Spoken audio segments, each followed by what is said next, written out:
Bom dia, nós vamos começar mais uma live. Eu vou chamar agora a Ana. A Ana vai entrar daqui a pouquinho aí. Estou esperando ela só entrar para ela já entrar na live. Bom dia, Marcele. Hoje nós vamos falar dessa... Ana, vou te chamar. Você consegue entrar por aqui ou você prefere que eu te envie um link? Vamos ver se você consegue entrar por aqui. Vamos esperar a Ana entrar. Vê se você consegue entrar na live por aí. Senão eu te envio o direct.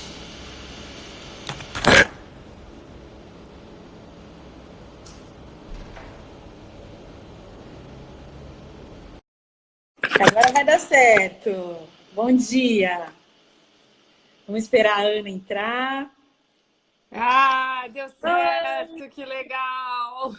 Bom, conseguimos! Sim, que maravilha! Bom dia! Tudo bem contigo, Pri? Bom dia, Ana! Que bom que a gente conseguiu juntar! Verdade! Verdade! Verdade! Olha que a gente já tá falando disso faz um tempinho já, né? Foi um encontro muito bom ter achado você nesse mundo digital. Ah, é gostoso.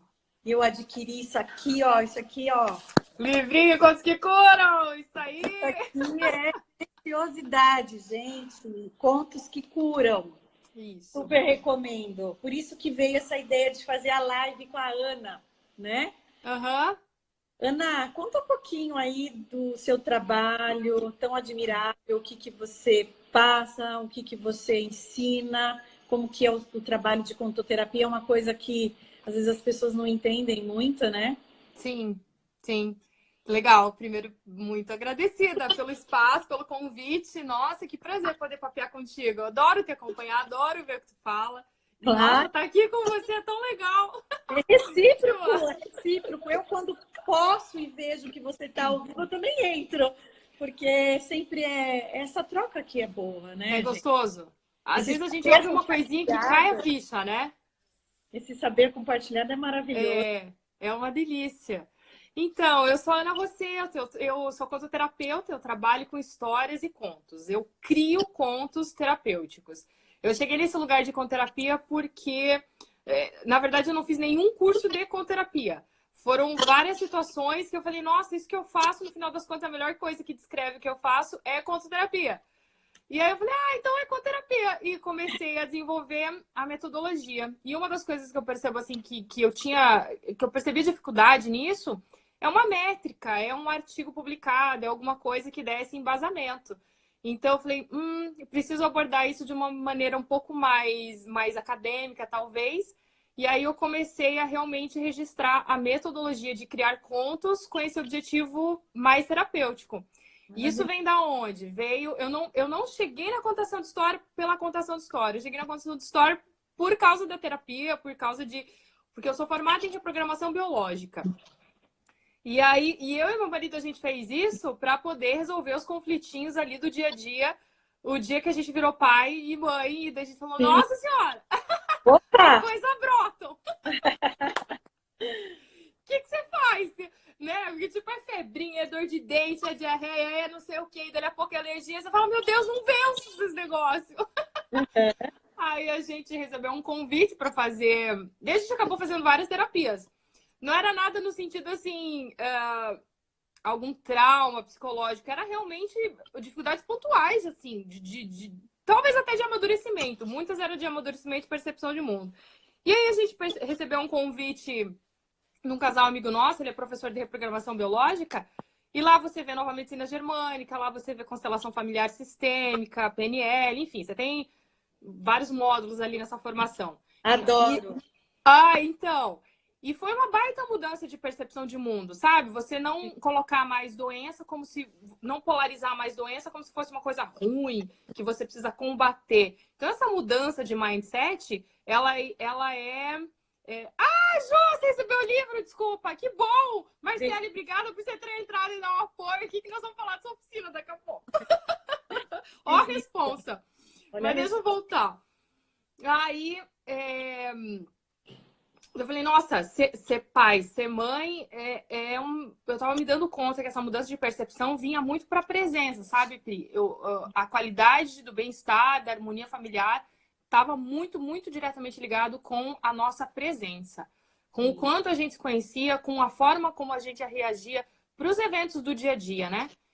E aí eu falei assim, preciso um pouquinho de congruência aqui com os meus filhos, tá meio desafiador, eu adulta nessa pegada, tipo, toda uma construção de que a minha autoestima vinha só do trabalho ou do dinheiro que eu fazia em troca do trabalho e os projetos que eu realizava. E, de repente, eu tinha escolhido ficar mãe em casa e aquilo foi meio que um baque. Onde é que tá a minha autoestima? Quem sou eu? E aí eu sentia falta disso, sabe? E aí eu ficava meio dividida. Como que eu vou ficar na presença com essas crianças, sendo que internamente eu tenho uma vontade de ir pro mundo de volta e eu não tô querendo admitir que eu tô me sentindo assim, quase como se eu fosse assim. É até difícil falar, né? Mas tipo assim, caraca, vocês estão me prendendo aqui. Mas aí, ao mesmo tempo eu pensava assim, mas você que quis ter filho? Que tipo de pensamento é esse que tá fazendo na tua cabeça? Enfim, aí quando eu parei de colocar essas coisas no jeito polarizado e comecei a olhar para isso com mais maturidade emocional, eu falei, eu preciso de alguma coisa que seja congruente. O que eu gosto e que criança gosta também? Eu gosto de história. Aí eu fui fazer uma formação na Casa do Contador de História para ser uma contador de história. Mas não era nenhuma pretensão de, tipo, fazer performance e sair me apresentar. Era só para eu saber contar a história para as crianças.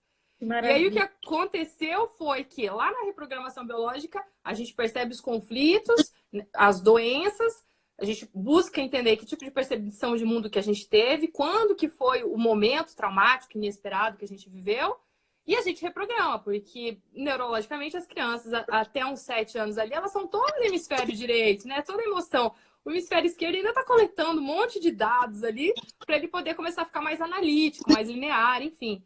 Então, a reprogramação, ela fala assim, ó, reprograme. Um dos papéis, né, dos pais é justamente fazer esse papel de ressignificar os eventos e a realidade. Então, se a criança vê um filme e, tipo, sei lá, as pessoas se batem ou morrem ou tem sangue, você tem que falar, não, aquilo ali é mentira. Você precisa fazer essa ressignificação, porque no começo da vida você não sabe.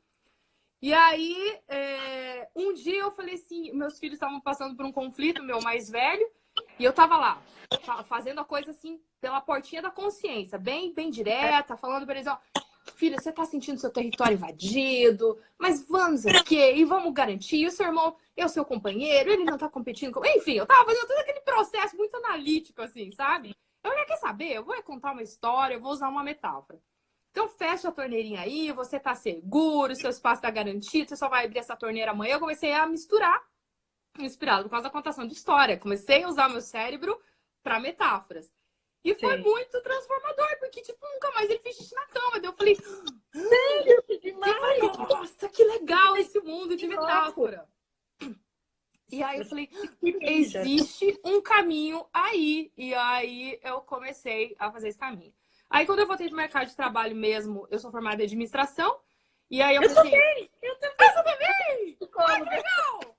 E aí eu pensei, putz, psicologia não vai dar pra mim fazer agora. Eu tô com 2 pequenininhos em casa. Logisticamente, eu tô sentindo que eu vou ficar muito dividida. Não é a hora. Mas eu também não queria, tipo... Ao mesmo tempo que na maternidade eu fiz um monte de formação para desenvolvimento humano, dessas terapias mais holísticas, mais integrais e tal, eu não queria desperdiçar nem a faculdade de administração e nem esse conhecimento que foi se desenvolvendo com as terapias e formações que a gente foi fazendo por conta da maternidade. Aí eu fui fazer coach. E aí casou. E eu gosto muito, assim, eu me senti super confortável de olhar para onde a gente quer chegar, do que olhar essa coisa mais de tempo, né? Mais de psicoterapia mesmo, de você acompanhar e desenvolver. É mais profundo. É outra questão, é outra coisa. Eu falei, putz, casa muito bem. E nessa mesma época que eu tava atendendo como coach, num espaço, eu tava dando oficina de contação de história para pais. Mas assim, basicamente, gente, vamos contar história, inventa, as crianças vão interromper, não tem problema, interrompe, você esqueceu, não decorou, e inventa, faz, sabe? Se solta. O importante é a conexão. E aí uma pessoa chegou pra mim e falou assim, viu, você não faz uma história pra mim? Já que você fez reprogramação, já que você tá atendendo como coach, eu falei, eu nunca fiz stories, tem certeza? Não, vamos fazer assim, vamos fazer na base da troca, a gente experimenta, você faz o meu atendimento, eu faço o seu, eu tô de boa, se você quiser inventar a história que você quiser inventar, eu vou confiar em você. Eu falei, nossa, que resposta. Aí eu falei, tá bom, deixa eu fazer uma história. E aquela foi a primeira e não parei mais. E aí cheguei na egoterapia. Demais, juntou elementos, né, do teu desconforto, de como lidar com esses filhos, de como conseguir oferecer algo onde trouxesse uma solução para algum incômodo da família, junto com um aspecto lúdico. Quando a gente começa a fazer live, o nosso vizinho, ele sempre começa a fazer o... Ele sabe que você está fazendo live, né? Então... Tá ouvindo? Bem lá no fundinho dá pra ouvir. Agora que você falou, sim. É que eu tava aqui empolgada, metralhando palavra atrás de metralhando pra mim falar tudo e não ficar muito comprido. Ai, como eu falo. Vai, vambora. Ana, linda a sua história. Eu conheci um pouquinho, que eu fui pegando várias lives suas, né? Uhum. E aí eu passei assim, falei, caramba, é muito bacana tudo isso, né? E é engraçado que os contos entraram na minha vida um pouco diferente da sua, né? Uhum. Mas sempre vindo a Gestalt terapia, né? Como a administração foi minha primeira formação, depois eu fui para psicologia e eu fiz uma especialização em Gestalt terapia, tá? Que é uma abordagem da psicologia, para quem não sabe, é uma abordagem que ela promove muito mais um movimento lúdico, onde você se utiliza de elementos da arte para ajudar essa cisão, né, muitas vezes que se dá ali no consciente e no inconsciente, onde a gente integra através da arte como um todo. Então, a música, os contos. E o que aconteceu? Na Gestalt, eu comecei a trabalhar muito crônica. Eu comecei pelas crônicas. As crônicas do Rubem Alves, então eu comprei todos os livros do Rubem Alves e eu usava isso muito no consultório, nos meus grupos. E depois eu fui para os contos, né? Mas é interessante que as metáforas dos contos, né, das crônicas, elas estão ali, né, dentro do nosso sistema neural, fazendo as mesmas conexões, né? Nada mais é do que um aspecto abstrato que a gente transforma em algo tangível, né? O conto tem essa capacidade de tangibilizar, né? Isso. E o que aconteceu? Eu entrei para os contos terapêuticos com as mulheres, então hoje eu tenho um grupo presencial e tenho um grupo online que acontece com o livro Mulheres que Correm com os Lobos, que todo mundo conhece, né? Sim. Então a minha inserção veio por ele, né? E aí eu descobri que existe muito mais um mundo do que esse livro. Nossa, é um baita! Mas tem um mundo principalmente vindo da Europa, né? Tem bastante. Então, e aí quando eu encontrei você, eu falei, poxa, que bacana, que demais. E assim, né? Eu acho que a gente está vivendo uma crise. Quando a gente fala das dores existenciais das pessoas, obviamente você é terapeuta, você sabe do que é isso, né? Você atende pessoas, você vê, eu também. A gente trazer elementos não só de descoberta, né? Daquele método socrático, conhece-te a ti mesmo, quanto traz isso, mas é um elemento, eu digo, de criatividade também, porque a gente vive uma crise de criatividade também, né? Sim. Então, quando a gente abre esse espaço da contoterapia, eu acho que ele é tão rico, porque você não vai só oferecer um elemento terapêutico, você vai oferecer um elemento de criatividade, um elemento de resgate da nossa criança, desse aspecto lúdico do brincar, né? Então, assim, é muito rico, é algo assim fascinante, né? E me conta assim, explica um pouquinho como que hoje se dá, você também tem um curso que você disponibiliza uma jornada, né? Conta um pouquinho para a gente conhecer um pouquinho de como que é esse trabalho. Conto. Então, hoje nós estamos morando na Inglaterra. Um dos motivos é porque a gente tava chegando perto dos 40, a gente falou assim, olha, se for pra gente viver alguma coisa, a gente vive agora, porque se passar a gente vai sossegar e nós não vamos mais. Aí o meu marido e eu falou, vamos. Então vamos, mas a gente vai ter que... Filhos? Eu tenho 2 filhos, um de 8 e um de 6. Hoje, né? Ai, que bacana, eles estão com vocês. Então, sim, viemos todo mundo junto. Aí... Eu também tenho um casal.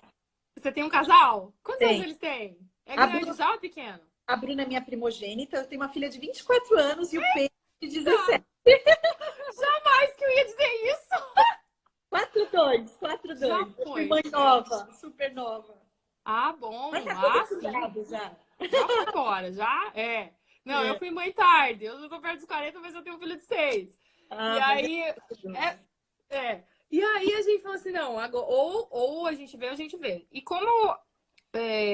Nossa, eu fiz tanta coisa na minha vida, mas a contoterapia, ela tá se assentando de uma maneira tão congruente, assim, que quando a gente fala, esse achou seu propósito, eu acho que sim, eu achei meu propósito, porque a coisa tá fluindo de um jeito tão gostoso, tão coerente. Eu falei, não, então vamos pra lá.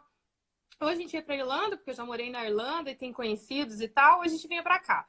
Ou pra Austrália, que meu tio tá lá. Daí a gente falou, não, vamos pra Inglaterra, porque aqui tem a Escola Internacional de Storytelling, e um dos motivos é justamente para me aprofundar nesse estudo. E, nossa, tá abrindo a minha cabeça de um jeito que eu não imaginava essas possibilidades aí. Rica. Muito, tô tão feliz de trabalhar com isso. E aí, eu pensava assim, não, eu preciso fazer o curso de conterapia. Eu preciso ter esses módulos, coaching, comunicação não violenta, reprogramação biológica e a contação de história. Mas daí eu cheguei aqui, eu vejo que eu quero ofertar muito mais. Então, o curso de formação, de profissionalização de conterapia, ele vai ficar pronto em 2021. A gente já começou a fazer ele planejar. Enquanto isso, a gente tem as oficinas.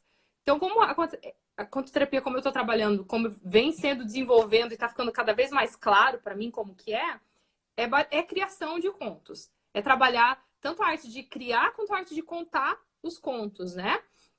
E então eu tenho uma oficina de contos curativos, que aí a gente fala eu falo que é contos curativos, não com a pretensão de que, tipo, olha, você vai sair curado, toma aqui um conto que você tá curado. Não nesse sentido, mas é no sentido que é uma palavra que acaba esclarecendo, porque essa sementinha que a gente planta do conto, ela vai crescendo, eventualmente ela vai crescer, essa imagem, né? E essa imagem vai te proporcionar um equilíbrio, você vai dar subsídios aí pro seu inconsciente, subconsciente, enfim, né? Ter onde buscar recursos aí para seus desafios do dia a dia. Então, eu tenho essa oficina de contos criativos porque ela é muito influenciada. Porque quando a gente fala de criação de contos, quando a gente fala de contos, toda história ela tem um conflito, senão não tem história. Você está narrando o que será que foi esperado. Quando eu chego na reprogramação biológica, Emerson, eu já explico o que é reprogramação biológica para você. Quando eu chego da reprogramação biológica, o que a gente tem lá? A pessoa procurou um terapeuta, um profissional, ou fisioterapeuta, enfim, qualquer profissional da área de saúde que trabalha com esse pensamento sistêmico, e vai falar assim, eu sei lá, tenho câncer, tenho alopecia, tenho, enfim, qualquer coisa, né, diabetes e tal. A pessoa está chegando com um problema. E aí o terapeuta vai começar a investigar qual foi a percepção de mundo que ela teve e quando que ela viveu esse conflito, quando que ela viveu esse trauma. Então, veja, é super rico, porque ali eu tenho um conflito. Por isso que ele é curativo, no sentido de que vamos estimular a imaginação, estimular a nossa parte criativa para escolher metáforas, criar um conto que você já sabe que conflito que você precisa resolver. Então, essa oficina de contos criativos é isso. A gente vai se encontrar e aí, vamos todo mundo junto falar qual que é o teu conflito. É rico, porque o conflito de um vai acabar influenciando o conflito de outro e vai se complementando. Mas lá a gente vai trabalhar. Então você está com, sei lá, alopecia. Então, de acordo com a nova medicina germânica, é proteção, é um conflito de proteção. Você perdeu, você sente que você perdeu esse contato, essa separação, você perdeu essa proteção. Quando foi que você perdeu? Puxa, quando a minha avó morreu.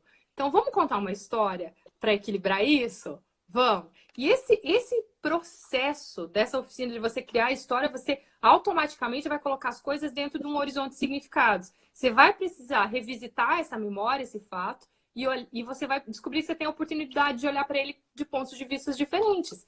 Isso é altamente empoderador, você trabalha empatia, você reescreve as suas memórias. Então, essa é a oficina de contos criativos. Todo mundo pode escrever uma Ana. Claro! Com certeza! Com certeza. É um músculo, a imaginação é um músculo. Quanto mais você está em contato com isso, quanto mais você pratica, mais fluido vai ficando, mais fácil. Eu acredito nisso, né? Você também? Eu na verdade, estou começando a desconstruir, né? Acho É. que até a gente pode falar um pouquinho disso, né?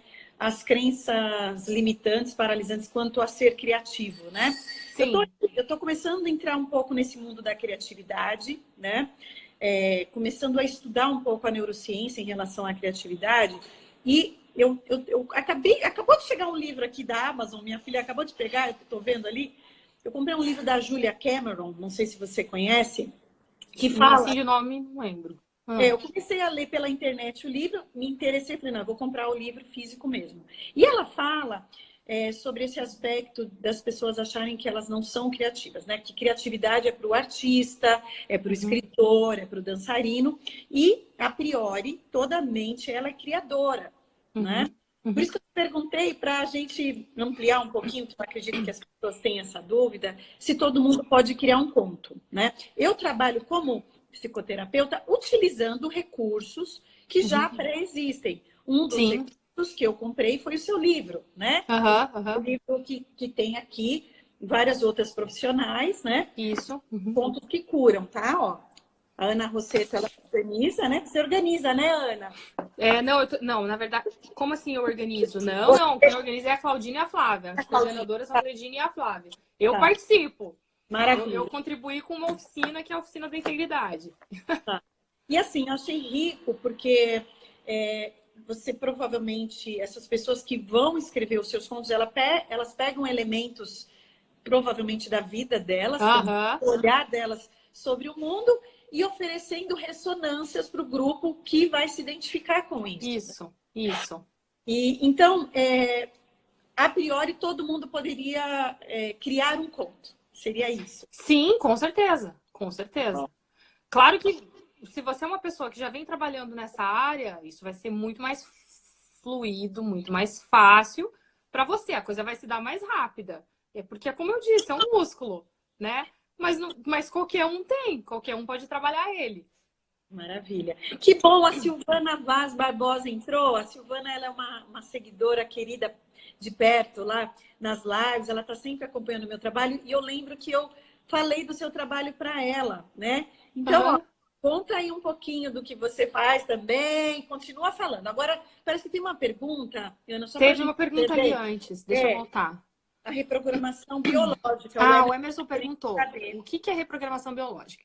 Emerson, assim, o que vai acontecendo? A gente vai chegando numa determinada fase que você percebe que precisa de mais elementos do que o pensamento linear para você tratar aí o desenvolvimento humano. Então, nos últimos anos veio surgindo muitas coisas, inclusive a Gestalt, que trabalha, né? Ela influencia muito o trabalho, por exemplo, da constelação familiar sistêmica. A gente começou a se abrir. A gente começou a se abrir e a ficar mais familiarizado com essa parte do ser humano, que é a psique, né? Que é o nosso aparelho psíquico. Então, vai surgindo muitas coisas, e cada vez se pesquisando mais. A reprogramação, ela é uma abordagem, ela é uma terapia, né? Uma abordagem que utiliza de programação neurolinguística, PNL. Ela utiliza o conhecimento da constelação familiar sistêmica, né? Quais são as leis do amor. Você estuda também a nova medicina germânica, e esse é bem longo, porque você estuda toda a embriologia, enfim, né? Todos os conflitos por camada germinativa. E você também tem noção de saúde quântica, enfim. E é isso. Também tem os módulos de toque, porque daí você precisa fazer o toque para confirmar com o seu tipo microfisioterapia, não é bem isso, mas você aprende alguns toques de microfisioterapia para você poder ler no corpo, né? E, enfim, o conflito que a pessoa tem. E o Maurício também está colocando comunicação não violenta, né? Porque contribui muito para essa visão polarizada que a gente tem no mundo. Como a gente estrutura o nosso mental em termos de comunicação. Então, a reprogramação biológica é isso, cinesiologia tecidual. Muito obrigada, Juliana. O Juliana lá da minha cidade entrou, que bom. E aí, a gente utiliza a reprogramação. Desculpa, que eu tô sem bateria, tô arrumando aqui. Não, coloca aí, enquanto isso eu vou contando. Sim. E aí a gente utiliza a reprogramação biológica, então é isso, é uma opção, é uma terapia, uma abordagem. Não é uma terapia de acompanhamento longo, sabe? Não, é uma técnica. Que bacana. Segura. Que joia. É que assim, eu tô tentando pôr o meu carregador aqui, por isso que ele não tá equilibrando, mas eu vou segurar. E é Eu não parecido. conhecia esse termo, Tem sabia? leitura biológica, a biopsicogenealogia também trabalha com isso, ela é mais Isso eu já focada tinha ouvido. ela é mais focada na árvore genealógica, enfim, né? A transgeracionalidade também. Ixi, você vai perceber que as coisas acabam se casando, uma coisa complementa a outra. Isso que é lindo, né? E, Esse saber compartimentado não está a serviço do outro, né? Então, por isso não! que a gente precisa integrar, né? Não existe esse saber compartimentado, né? Exatamente. E demais. Vamos ver se tem alguma pergunta. Cinesiologia tecidual. Você falou... O Juliano, ele me o Elpidio ajudou. está perguntando também. Olha lá, o Elpidio está comentando. Quer falar? Pode ler. Lindo o seu trabalho. O mundo precisa de pessoas que instruam a população, o governo, a TV e as multinacionais de produtos de alimentação e saúde. Deixa a população dependente deles e trazerem... Não, daí não terminou. Mas, na verdade, sempre vai ter esse equilíbrio, né, no movimento da humanidade, assim. Ou você pende a balança muito pro lado, daqui a pouco você sente a necessidade daquilo, ou você pende pro outro. É legal falar sobre isso, porque antigamente, por exemplo, na Grécia Antiga, na Roma Antiga, para saber se você seria um bom lutador, para saber se você seria um bom guerreiro, em época de paz, as pessoas observavam o quanto você era bondoso, o quanto você cuidava das crianças, dos mais velhos. Então, se você tinha essa habilidade, né, essa bondade no trato, se você tocava harpa, se você, enfim, cuidava das flores, isso era um sinal que internamente, na sua contrapartida, ali no seu equilíbrio, você seria um guerreiro destemido, um guerreiro valoroso, assim, corajoso. Então, eu percebo que esses movimentos, assim, sabe? Então, ao mesmo tempo que existe aí, tá começando a pesar na balança as consequências do pensamento mais capitalista, assim, canibalista, sabe? Também está surgindo muita terapia, muito desenvolvimento humano. Então, seguimos com esperança, porque a coisa, ela se regula. Mesmo que a gente não enxergue, ela se regula. Talvez leve mais tempo do que a gente gostaria, mas se regula. É uma necessidade do equilíbrio, né? Da homeostase, das coisas se darem. A gente está percebendo isso, né? No campo do conhecimento, que é isso que a gente estava falando. Não existe um saber mais compartimentado, existe um saber compartilhado e nada está dentro das caixinhas. Elas se interligam, elas se interconectam em algum momento, né? Por isso que quando a gente olha o psiquismo, ele é cheio de possibilidades. E os contos terapêuticos, eles são uma outra porta de entrada maravilhosa, né? Eu gosto muito do trabalho do Winnicott, né, na psicologia. Você também já deve ter dado uma passada. Sim, estou estudando psicanálise. Não para atender, mas para mim saber quem que eu vou matar nesses contos.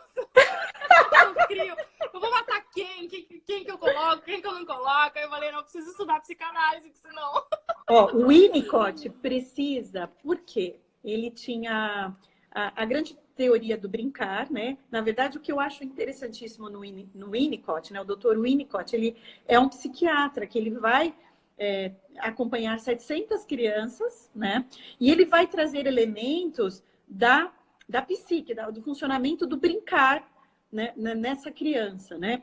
E uma das grandes questões que eu percebo trabalhando com contos, Ana, na minha experiência compartilhando, é que, na verdade, a gente sai de um mundo muito que não é tão autorregulado na infância, não é um movimento rígido, nós temos uma capacidade mais fluida. O brincar faz esse espaço de transição entre a realidade e o brincar. Quando a gente se desenvolve, quando nos tornamos adultos, nós nos tornamos mecanicistas, né? Vamos sendo encaminhados pela economia, pela política, pela sociedade para isso. Sim. E isso nos tira elementos muito preciosos, que é essa capacidade do lúdico, do criativo e desse espaço que o Winnicott fala de transição. Todos nós precisamos de um espaço de transição. Hoje nós estamos falando sobre vários espaços de transição onde a gente trabalha nosso psiquismo. Então, a gente está falando da meditação, a gente está falando da atenção plena, a gente está falando de vários outros elementos aí que contribuem para isso. Porém, eu acho que os contos, ele tem uma capacidade tão grande do brincar com a realidade que eu consigo quase que fazer uma síntese. O Winnicott, ele não fala na teoria psicanalítica dele tanto dos contos, né? Ele não aprofunda nesse termo, mas ele fala desse espaço de transição que hoje acho que a neurociência explica muito melhor através de um escaneamento do cérebro, que a gente consegue transitar nesse espaço consciente e inconsciente com os contos, né? Uhum. Consegue? Concorda? Claro, opa! Faz aí algum link? Não, com certeza, porque eu me sinto um pouco intimidada porque você é psicóloga, mas pelo que eu estudei.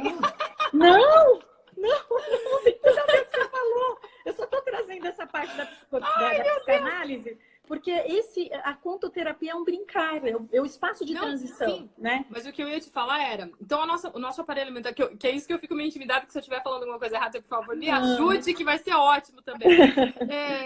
Mas assim, o que eu ia falar é assim, a nossa mente, quando a gente pensa em termos de mente, essa mente não localizada, a gente tem tanto a parte consciente, temos o consciente, subconsciente e inconsciente, né? Vamos usar essas palavras para ficar mais fácil, porque é mais próximo essa linguagem.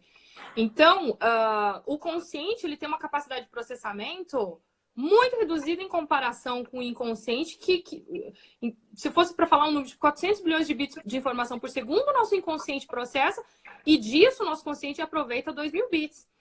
E existe ali no subconsciente, é no subconsciente, que é uma camada intermediária entre um e outro, em termos de localização, que é onde a gente produz os símbolos, onde a gente cria os símbolos. E ele meio que faz essa conexão entre uma coisa e outra, entendeu? Sim. Você precisa resumir a pequena impressão, a temperatura, o cheiro, o sol, a luminosidade, e aí uma emoção que você sentiu, e alguma palavra que alguém falou. Sabe, são tantas coisas que o seu inconsciente precisa processar, que a linguagem que ele usa para fazer isso é a linguagem de imagem. Então, uma imagem, ela condensa em si e ela vai colocando várias outras percepções dentro desse grupo.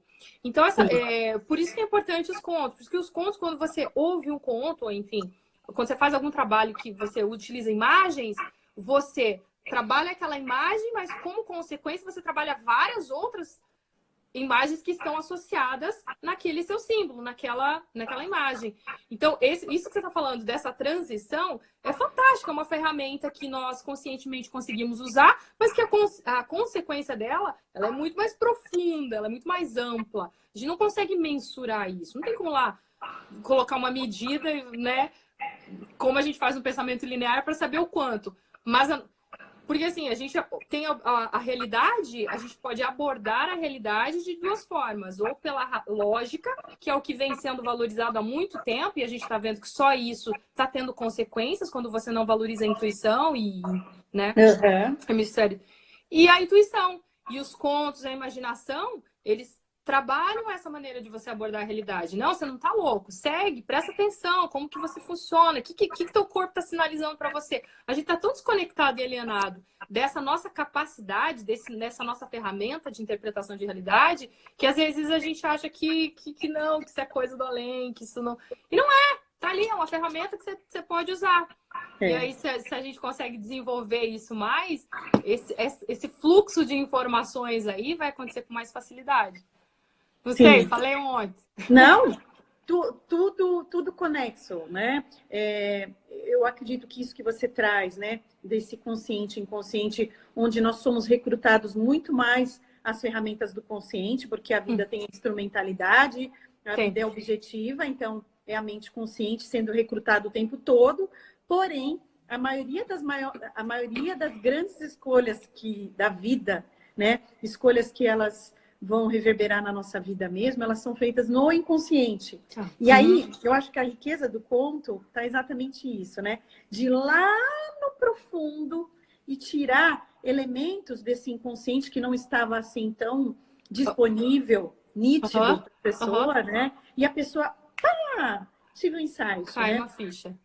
E assim, eu gosto às vezes de compartilhar, né, como é que é esse processo, como que ele se dá na prática num grupo, por exemplo, né?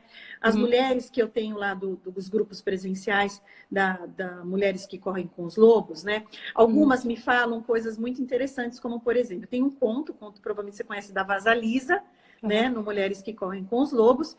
E eu tenho uma das participantes, ela é muito racional, né? Ela é engenheira, ela tem uma mente extremamente mais prezada, com uma capacidade um pouco mais reduzida, eu diria. Reduzida, mas não uma incapacidade, reduzida, né? De abstrair a metáfora, de tirar esse mundo só do abstrato e tangibilizar. E é interessante que ela fala que a imagem que ela fica presa no conto é a da boneca.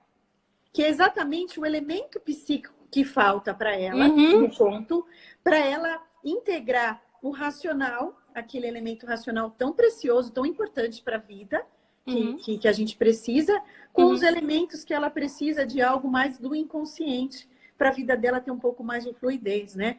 Então, o que eu acho interessantíssimo nos contos, Ana, e eu não sei se você compartilha dessa mesma experiência, as imagens que o conto produz e a capacidade que a gente tem de traduzir isso em insight, em encaminhar mais com uma ferramenta a mais depois de um conto, né? Muito. E é uma coisa que não dá para mim chegar e entregar para você a minha interpretação, porque é com pensamento sistêmico. Existe mais de uma resposta possível. Quando a gente está falando de emoção, não é só uma resposta certa e aquela que eu vou falar da interpretação do conto. Não! Sabe-se lá que mundo rico tá aí dentro de você e que vai fazer sentido para ti. Sim. Se eu chego e te falo, eu posso estar reduzindo a riqueza que é isso para uma coisa, né? Para minha visão. E a gente é múltiplo. Exatamente. Isso que é lindo, né? É demais. É isso que é lindo. Eu acho que essa possibilidade de você construir é muito diferente, por exemplo, de uma psicoterapia individual, onde ali a gente trata de questões. Quando a gente faz um conto terapêutico, a gente dá ferramentas para a pessoa construir uma realidade própria que faz sentido para ela, porque quem somos nós para dizer o que faz sentido para os outros, né? Então, eu acho que esse elemento mágico do conto, existe um elemento da ética no conto também, né? A gente aprende coisas com conto, então, no mundo do adulto, a gente está precisando também de ética, né? A gente acha, vamos contar história para as crianças, porque a gente vai ensinar a ética para as crianças através da história. Não, para o mundo dos adultos também, o conto oferece esse elemento ético, né? O elemento porque isso é atemporal, isso que você está falando, né? Não é uma questão de desenvolvimento biológico, é inerente do ser humano, essas qualidades que a gente precisa desenvolver. Então faz muito sentido. Só que conto assim, não é... Porque, por exemplo, se a gente for pegar, sei lá, uma pessoa narcisista, digamos assim, isso requer um cuidado, uma especialização, uma condução que não é um conto que vai resolver. Aí é uma outra história. Agora, um conto é realmente você plantar, você perceber na prática que a natureza tem o seu tempo, o seu ciclo. Isso foi uma coisa que eu aprendi muito quando eu falei assim, quando eu virei mãe. E quando eu comecei a fazer confeitaria, que eu falei, nossa, eu não vou dar conta de ser consultora e ficar grávida e tal. Eu preciso fazer alguma coisa que eu consigo né, ter o meu tempo, poder decidir o meu tempo com essa aqui. Eu virei confeiteira. Essa é a primeira coisa que eu fiz. E eu falei, nossa, eu precisava esperar o tempo dessas bolachas ficarem prontas. E essa barriga de 6 meses que eu quero ver a cara do meu filho, eu tenho que esperar até dar 9 meses. Então, haja conto, né, Ana?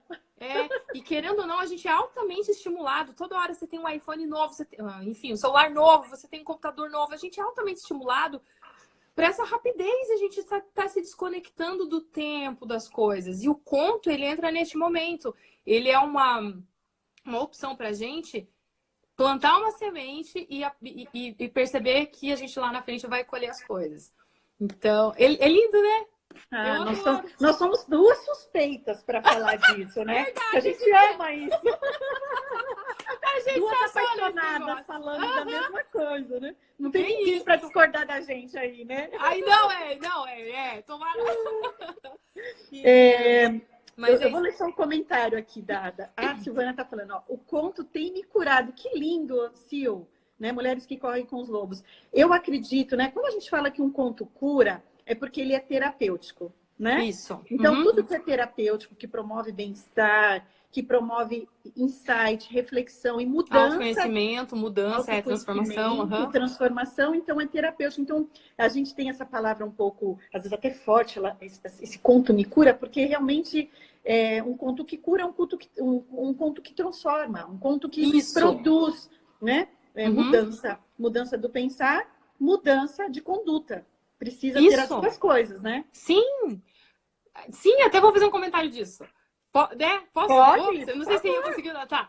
Porque quando você estava falando assim, a gente estava falando, nossa, como é importante valorizar esse lado, essa intuição, enfim, hemisfério direito e tal e tal. Não é que o pensamento linear não seja importante, não é que a especificidade não seja. Ela é extremamente importante. Sim. Sofre um acidente, vai para emergência do hospital. Se aquele médico é clínico geral, às vezes ele não vai resolver teu problema que precisa de uma especialidade. Claro. Então, especialidade é super fundamental. Mas sozinha ela fica manca, ela fica perneta. Porque, veja, como que nós vamos fazer o design de uma cadeira? Como que nós vamos construir uma casa? Como que nós vamos manifestar e criar qualquer coisa sem antes acessar a imagem disso que a gente quer no mundo das ideias, na nossa imaginação? Que maravilha. É imagem. Não é? A gente, e os contos, eles trabalham, eles estimulam, eles exercitam essa nossa parte, essa parte da gente. De criar coisas, de imaginar coisas. Quanto mais você está exercitando isso, mais fácil fica de você visualizar o ideal e buscar habilidades, aí sim, específicas, pontuais, para que você consiga manifestar e criar aquilo. Mas você precisa dos dois, você não, só um sem o outro. É meio que como a engenheira que você falou. Não sei se é engenheira, não lembro. Enfim, como que você falou, super especializada aqui, mas na hora de você fazer o download de coisas novas, das novas elaborações, das novas combinações, né? E possibilidades, aqui tá travado o caminho. Isso. E contos é isso. Eu até me movimentei um pouquinho aqui, porque eu lembrei que eu tenho uma imagem aqui. Eu vou tentar lembrar. Não sei se vocês conhecem essa imagem aqui, ó. Aqui a gente tem o hemisfério esquerdo, né? O hemisfério direito. Então, quando a gente está trabalhando um conto, a gente está tentando trazer esse trânsito, ó, essa ponte, ó, a ponte aqui, ó, que é uma ponte. Então, vamos olhar aqui para essa figura. Essa figura, a gente tem pessoas aqui totalmente dentro de baias no trabalho, ó, vou deixar bem pertinho para vocês verem. Ó. Existe ali uma delimitação, né? Uma especialização dentro de uma parede da baia até o final dessa parede da baia, não é fora disso, é dentro disso. Isso. E aqui as pessoas estão no hemisfério direito, né? Isso. Então aqui está tendo um uso maior. Então a gente tem alguém meditando, empinando pipa, lendo, pintando, tirando fotografia, namorando, curtindo com as crianças, natureza, esporte. Então, eu gosto dessa, eu uso muito isso aqui, eu até plastifiquei, isso aqui vocês conseguem pegar no Pinterest, né? Eu uso isso aqui às vezes no consultório para trabalhar um pouquinho o que a gente está trabalhando o tempo todo, essa ponte aqui, ó, né? E os contos, eles favorecem essa ponte desse trânsito do hemisfério esquerdo rígido, onde parece que criatividade, parece que o brincar, o aspecto lúdico, ele só tem um aspecto de entretenimento, né? Eu acho que essa sociedade do capital, parece que esses aspectos ficaram tão só para o entretenimento, né? Para a diversão, mas tem um aspecto terapêutico nisso tudo, né? Então, a gente está trabalhando o tempo todo esse trânsito aqui. Então, se você participa de uma jornada terapêutica, né? De contos terapêuticos com a Ana, ou comigo, com Mulheres que Correm com os Lobos, você está ajudando isso aqui, ó. Exatamente. Isso aqui acontecer, né? Na pior das hipóteses, qual vai ser o ganho que você vai ter com isso? Você vai descobrir que a tua ponte está precisando ali dar uma ajuda na tua ponte. Adorei, Ana. Adorei, né? O pior das hipóteses, você vai ver que a tua ponte tá caída, ou tá travada, ou tem um ogro nessa ponte. Bora se livrar desse ogro e vamos que vamos. Então é um trabalho lindo, é um trabalho rico, gente. Assim, acho que a gente está num mundo que ele oferece tantas portas hoje em dia. Exato. Nossa. Ô, Ana, me fala um pouquinho do storytelling, se você puder. Falo. No sentido de como é aqui, storytelling é tão amplo, você pode usar storytelling para empresas, tem tanta coisa para você usar de storytelling. É que assim, o storytelling acaba sendo um guarda-chuva, né? Que tem muita coisa ali dentro que cabe nele. Então, tô vendo o pessoal muito do marketing digital falar do storytelling, né? Então, vamos lá. Me fala um pouquinho dos seus estudos, dessa mulher aí que está enriquecida, não imagina, isso, que maravilha, tá na abundância. Ai, gente, que delícia, né?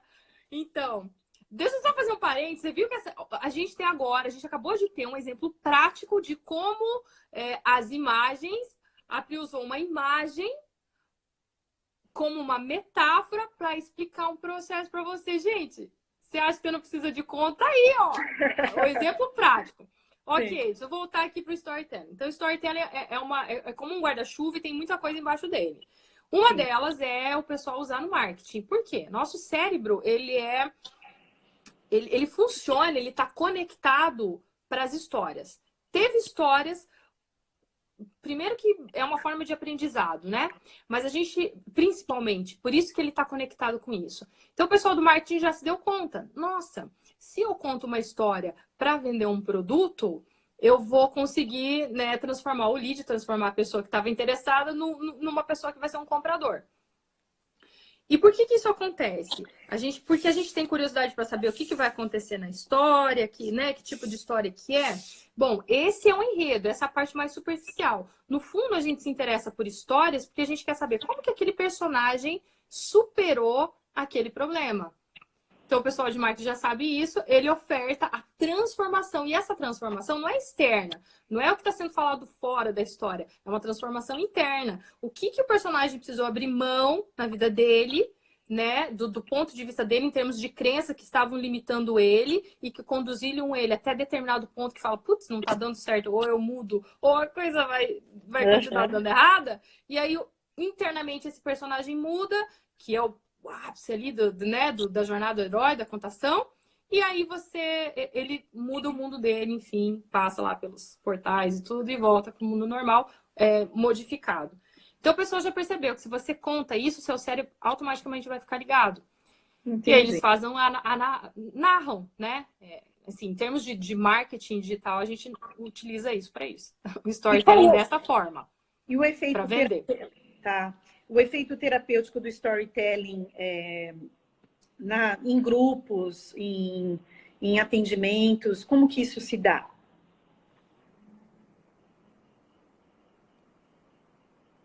Entendeu? Deixa eu pensar. Eu tô pensando o que fala mais, me fala. Como assim então, o efeito do storytelling? Eu vou te pensar um pouquinho como que eu imagino que o storytelling pode ajudar também quando você está ajudando grupos, tá? Terapêuticos, enfim. Pra mim entender terapeutas que estão aí. Professores, acho que tem professores. Tem clientes meus que entraram aí na live, então eu sei que eles têm interesse também. O que eu penso, né? Como o storytelling, ele tem um problema a solucionar, o personagem, né? Uma dor, né? Uma solução é dada e é mostrado o caminho na história. Eu imagino que dentro de um contexto grupal, o storytelling crie ressonâncias com o grupo, identificações com personagens. Sim? O efeito terapêutico do storytelling se dá nisso também? Sim, com certeza. Com certeza. É que eu acho que eu tô um pouco perdida, porque eu já percebi que storytelling, da maneira como é usado aqui, é diferente da maneira como eu usava lá, sabe? Tá. Storytelling é um... E aí eu fiquei pensando, nossa, como é que ela vai usar o marketing digital ali no grupo? Daí por isso que eu fiquei, tá. Não, eu fiz duas perguntas ao mesmo tempo para você. Desculpa. Não, imagina. Que bom que você fez. Daí vai clareando a coisa. Então, com certeza, você usar a contação de história, né? O storytelling ali num grupo, você dá a possibilidade da pessoa se reconhecer. E quando você falou que ele é muito, muito ético, assim, sabe? Que ele é muito respeitoso, é que dentro daquela história que está sendo contada, eu vou só reconhecer aquilo que eu tenho em mim.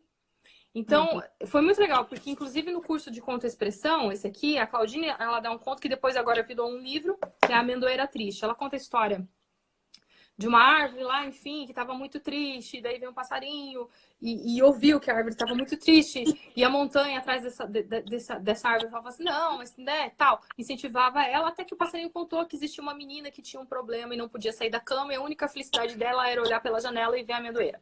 E aí ela mudou. Então, bem resumido, né? Que aconteceu? E aí ela pergunta, qual foi a parte que mais te tocou? Para cada pessoa dentro desse grupo, foi uma resposta diferente. E essa resposta condiz muito com o momento de vida da pessoa. Eu lembro assim, o pessoal que era mais professor, que era mais coach e tal, a parte que mais lembraram era a parte da fala da montanha. Olha que interessante. A imagem. Exato. Eu lembro que eu recém tinha finalizado meu aprofundado em comunicação não violenta, enfim, todo fechado lá o meu ciclo de comunicação não violenta. Eu estava muito nesse processo de o que eu preciso, quais são as necessidades e quais são os sentimentos das pessoas. Então eu tava muito no indivíduo. Sim. Pra mim, eu nem lembro da montanha. Sim. Eu só lembro da amendoeira. E aí eu pensava assim, nossa, essa amendoeira, ela tá precisando encontrar... Ela tá triste, porque ela precisa ser reconhecida. E eu tava nos meus pensamentos super de comunicação não violenta.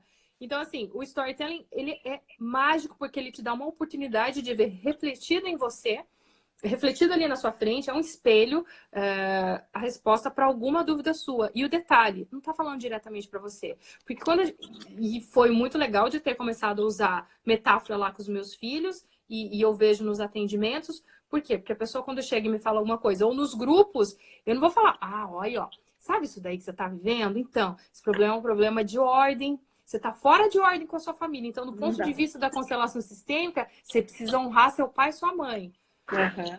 Se a pessoa tem um monte de conflito ali, tem crenças limitantes, tem coisas assim que emocionalmente são muito difíceis, ela não está pronta para olhar para aquilo, ela vai erguer uma barreira para essa explicação lógica e não vai aproveitar nada do que está sendo falado. Agora, uma história entra aqui pela portinha do lado. Não, perfeito. O teu cérebro vai falar, não é comigo.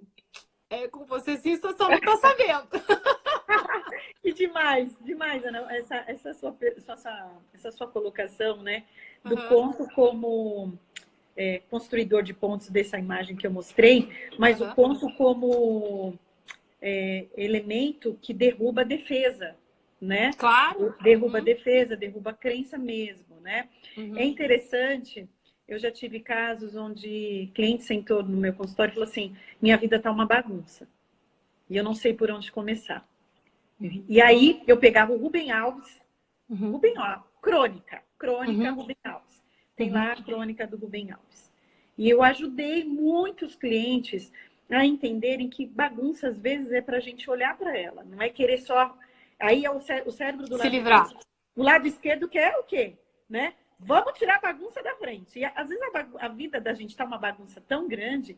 Se você quiser só usar o cérebro do lado esquerdo, ele vai falar, arruma a bagunça. O direito vai falar, olhe para a bagunça. Né? Então, lindamente, o Rubem Alves tem várias crônicas, né? Porque a gente fala de contos, crônicas, storytelling, tá tudo ali, né? E por isso que eu falei, vamos para a umbrella do storytelling, para o guarda-chuva do storytelling, que fica mais fácil. Porque são tantas as música, filme, revista em quadrinho, qualquer coisa que trabalhe essa parte mais imagética, pode sim influenciar você. Eu amo tudo isso, né? E eu vejo o que acontece dentro das experiências educacionais, né? Eu acredito que está havendo um despertar, né? Para quem está aí na educação, que trabalha com criança, né?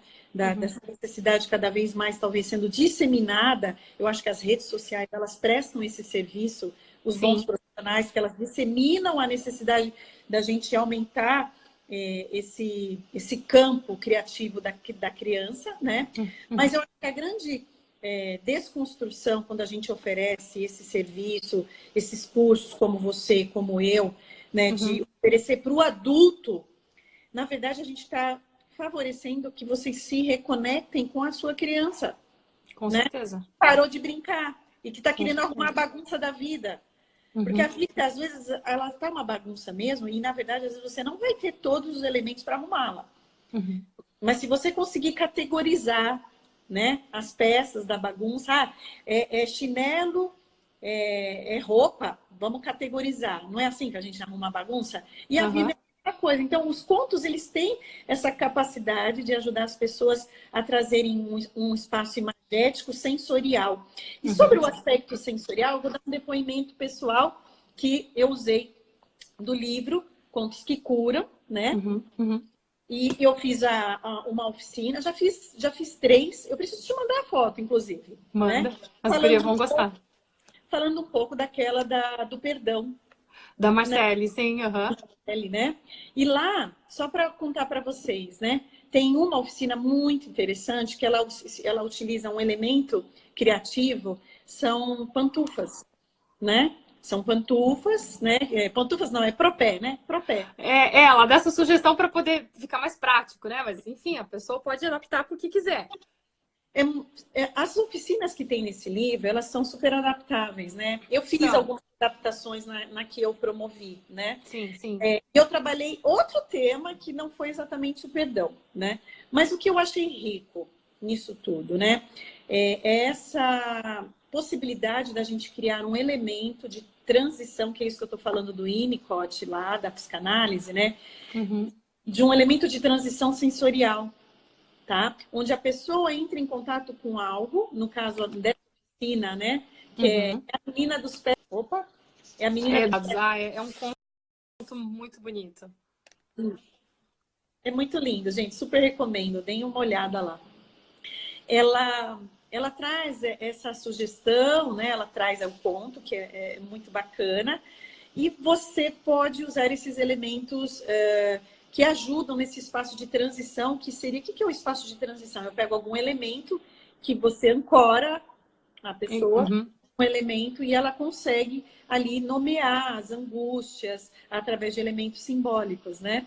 E eu tive essa Uhum. experiência tão rica no sentido das pessoas entrarem em contato com, por exemplo, tinha uma parte lá, até anotei aqui que eu não quero deixar de falar. Ela sugere você trazer retalhos nessa oficina, Uhum. mensagens acolhidas, que é aquilo Uhum. que a gente acolhe na gente mesmo. Então, retalhos onde você fala, poxa, alegres, retalhos alegres, azuis, vermelhos, que são aquelas mensagens da vida que a gente recebe com alegria, aquelas Uhum. não aceitas, né? Que são Uhum. aqueles Uhum. retalhos ruins que a gente vai colar ali nesse propé, né? Uhum. E os retalhos brancos, que são as mensagens que a gente oferta ao outro a partir da nossa caminhada na vida, né? Isso. Então, Uhum. foi uma experiência. Ah, ela tá aí, a Marcele? Ela tá. Ah, Marcele, desculpa! Foi uma experiência Marcele, eu muito. falei, Marcele, pelo amor de Deus, você vai assistir essa. Porque a Pri vai falar comigo da sua oficina. Ó, a minha resposta, vai que eu falo alguma coisa. Marcele, que prazer, desculpa, eu não tinha me atento, não tinha me atentado, desculpa. Mas Imagina. foi rica, foi mais ou menos. Tinha 15 a 20 mulheres. Depois eu fiz outra também, com mais ou menos 12 mulheres. E a experiência foi múltipla para cada uma, né? Cada Uhum. uma trouxe elementos que você fala, da onde é que essa pessoa tirou isso? Tirou isso. Eu jamais Né? ia conseguir, dentro da minha, né, aqui, do que eu tenho aqui dentro, eu jamais ia conseguir fazer essa associação, essa, né? E as pessoas fazem, isso é tão legal. É. Adoro, E adoro, sabe, acho essa rico. capacidade, a Gestalt, né, como sou Gestalt terapeuta, eu trabalho muito a síntese, né, do grande elemento de um grupo, né? E a síntese desse elemento grupal apareceu exatamente a proposta da oficina. Eu não falei o nome da oficina, mas a menina dos pés pesados, né? Pesados, aham. A gente está falando de um cansaço existencial da mulher. A De gente está carregar coisa que. A gente está falando da jornada do feminino, onde ela vai colocando um monte de penduricalho ali Oh. naquele propé dela que não está a serviço da vida, né? Sim, sim. Então foi tão interessante porque no fundo, né, quando a gente sintetizou qual é o grande elemento desse grupo, que todo grupo ele vai ter um ou dois ou até três grandes elementos, Sim, sim. esse elemento que aparece é o cansaço. Aí você vai falar, mas é final de ano, né? Tá todo mundo cansado. Não, é um cansaço Hum. existencial. É um Uhum. cansaço de como as mulheres estão carregando tantas coisas que, assim, parece aquele mundo meio clichêzão, senso comum, que a gente escuta, assiste, vê, presencia, mas esse movimento da mulher muitas vezes não se dá, não se recusar a tirar esses retalhos, né? Esses retalhos que são os retalhos feios, né? Que não vai lá Uhum. para embelezar a jornada dela, né? Então foi Uhum. lindo e a síntese desse trabalho foi realmente o cansaço que as mulheres apresentam, né? Mas eu Uhum. percebi que, como mesmo a Marcele propõe, dá para fazer uma oficina do perdão, Dá. né? Dá para trabalhar a empatia, dá para trabalhar Opa! autoconhecimento. Então, Compaixão consigo mesma. vixe, muito, muito, muito poderosos, né? E É, transformadores. nossa. Ai, Marcele, super te agradeço. Você viu? Ó, gratidão, Marcele. Ó, uma honra. Que bom, que bom. Eu Tô fico feliz de imaginando ficar aqui como com a deve Pri ser falando bom isso. isso para ela, né? A Marcela é autora do conto, É. né? É. Eu acredito que esse é um grande legado, né? É um grande legado que a gente deixa. para É. outros E profissionais. lembra que você falou assim, ah, qualquer um pode escrever um conto? Se eu não me engano, a Marcele nunca tinha escrito um conto. Olha só, Marcele, ai, que Você viu que coisa incentivo, deliciosa essa história dela? incentivo. E sabe que eu acho muito interessante, principalmente as mamães de plantão, né? Os meus filhos são grandes. Eu contei história para os dois, não tanto quanto eu queria, porque hoje eu tenho uma consciência tão maior. Eu fui uma mãe nova, então uma mãe nova ela tem condições às vezes de brincar mais com o filho, mas ao mesmo tempo a gente perde às vezes a clareza. A gente sempre vai ter aquela sensação de que alguma coisa Não faltou. Eu tenho adianta, não adianta. não tem jeito. Ai, faltou. A gente vai tentar lá na frente, talvez com o neto, fazer essa reparação, né?